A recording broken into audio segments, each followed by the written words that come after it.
కట్టి సుక్కల వలసలు పెట్టి సక్కని ముక్కులు కట్టి వచ్చేదే సంక్రాంతి.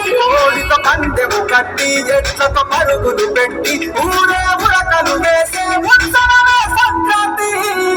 చిల్లేలమ్మ చిట్ట పని మనసు చిట్ట ఓ చిల్లేలమ్మ చిట్ట పడులేమో పోతెట్ట.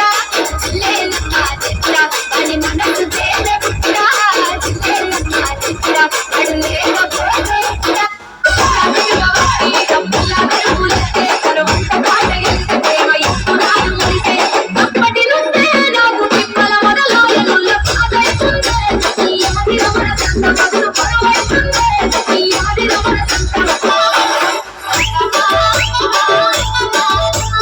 రాజు ఉబాయిపల్లి Mahesh ఇంతల్వారి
Thank you, my club.